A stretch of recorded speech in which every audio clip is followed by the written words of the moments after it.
안녕하십니까? 오늘도 유튜브 방송을 하면서 세상과 소통하는 문찬수 목사입니다. 오늘 우리가 살펴볼 말씀의 제목은 참된 예배란, 그렇게 정해 보았습니다.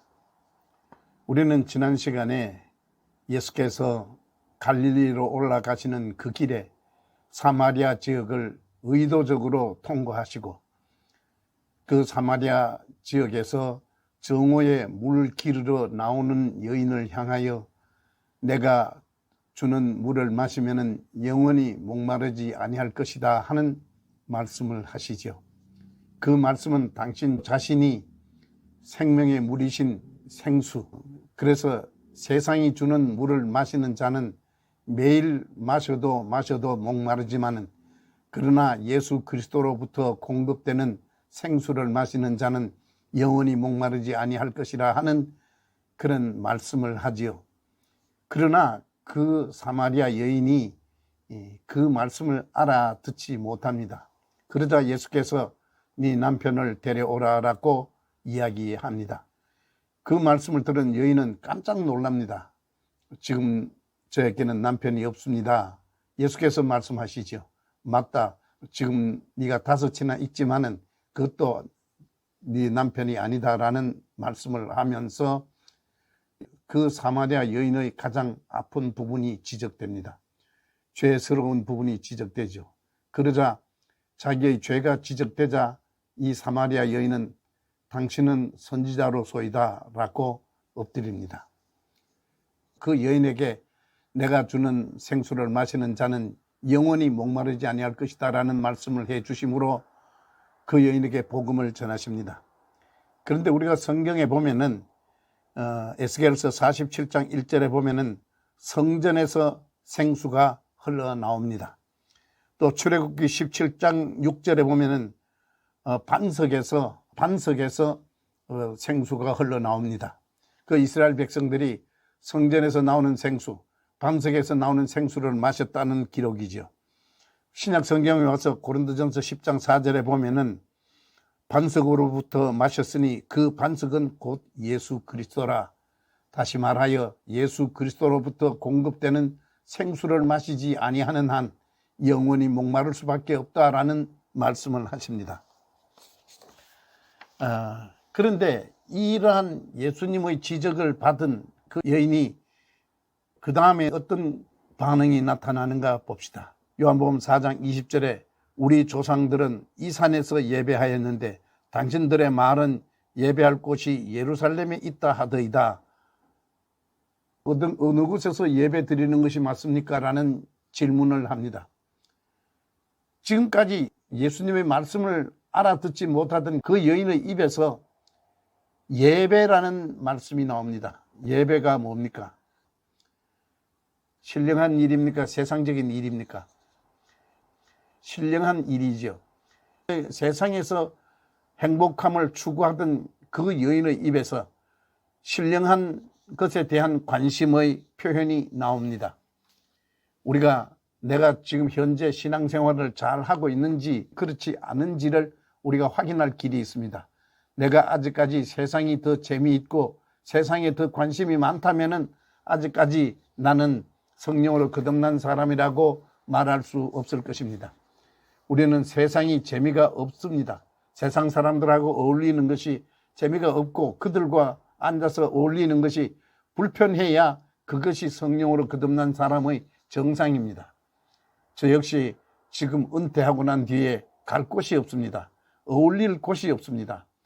이런저런 세상의 친구들을 만나 모임에 나가보지만은 10분도 있지 않아서 내가 올 곳은 아니구나 하는 것을 깨닫게 되고 그들과는 대화가 되지 않으니까 결국은 집에서 성경을 읽든지 이렇게 유튜브 방송을 준비하는 것 이외에는 다른 기쁨이 있을 수가 없습니다.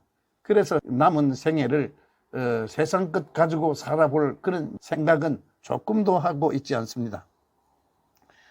그런데 우리가 여기서 하나 알고 가야 될 것이 요한복음 4장 20절 그 여인이 우리 조상은 이 산에서 예배하였는데 당신들의 말은 예배할 곳이 예루살렘이라 하더이다 하는 이 말씀에 대한 그 설명이 좀 필요한데 열왕기상 11장 12장에 보면은 솔로몬 아들인 르호보암 왕 때 쿠데타가 일어나죠. 르호보암 왕의 그 수하에 있던 여로보암이 쿠데타를 일으켜서 이스라엘이 남조 유다와 북조 이스라엘로 나뉘어집니다.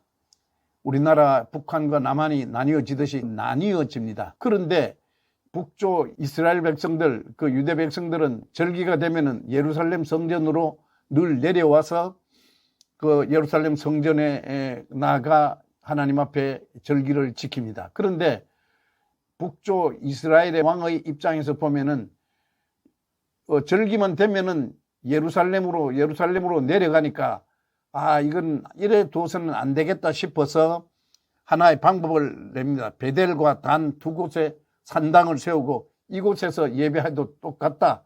꼭 예루살렘까지 가지 않아도 된다라고 이야기를 합니다. 그래서 예루살렘으로 내려가는 길을 막았습니다. 그래서 이 여인은 그렇다면은 하나 물어보겠습니다. 그 예루살렘에서 예배 드리는 것이 맞습니까? 아니면은 베델과 단 이 그리심산에서 예배 드리는 것이 맞습니까? 라는 질문을 하게 되었던 것이죠. 그런데 이 여인의 질문에 대하여 예수께서 어떻게 대답하시는가 보겠습니다. 요한복음 4장 21절에 예수께서 가라사대 여자여 내 말을 믿으라. 이 산에서도 말고 예루살렘에서도 말고 너희가 아버지께 예배할 때가 이르를 것이다. 그렇게 말씀합니다. 아버지께 예배할 때가 이르리라. 그렇다면 이 말씀을 잘 생각해 보면은 지금까지 유대 백성들이 드리는 예배는 진정하게 하나님 앞에 예배 드렸다고 볼 수 없다. 그러니까 이젠 아버지께 예배 드리는 때가 곧 올 것이다. 요한복음 4장 23절에 아버지께 참으로 예배하는 자들은 신령과 진정으로 예배할 때가 오나니 곧 이때라. 신정과 진정으로 예배할 때가 온다. 그 진정이라는 말은 우리가 마음을 다하고 정성을 다하여 하나님 앞에 예배 드리는 것을 알아듣겠는데 신령이라는 말은 무슨 말이냐? 성령으로 인도하심을 받는, 성령이 오셔서 우리를 인도해 주셔서 하나님 앞에 예배할 수 있는 그러한 상태가 되지 않으면은 하나님이 받으시는 예배가 아니다 하는 말씀을 우리가 여기서 알아야 합니다. 그래서 우리가 여기까지를 정리해 보면은 진정과 신령으로 예배하는 자가 오나니 하는 말씀을 통하여 성령 하나님이 오실 것을 예고하고 그 성령 하나님이 오셔서 우리를 하나님 앞으로 인도하는 그러한 예배가 되지 않으면은 하나님께서 받으실 만한 예배가 아니다 하는 사실을 이 여인에게 전합니다. 그러나 이 여인이 이 말을 알아들을 리가 없죠. 그러나 성령이 오시면은 그의 눈이 열리면은 그의 마음이 열리면은 성령의 인도하심을 받아 그 하나님께 예배 드리는 그런 시기가 올 것입니다. 오늘날 우리는 어떻습니까? 하나님 앞에 나아가 예배 드릴 때 진정과 신령으로 하나님 앞에 예배 드리는지를 확인해 봐야 합니다. 성령의 인도하심을 받아 기쁘고 감사하는 마음으로 하나님 앞에 드리는 예배가 참된 예배라는 사실을 확인해 볼 수 있습니다. 오늘 말씀은 여기까지 하겠습니다. 고맙습니다. 안녕히 계십시오.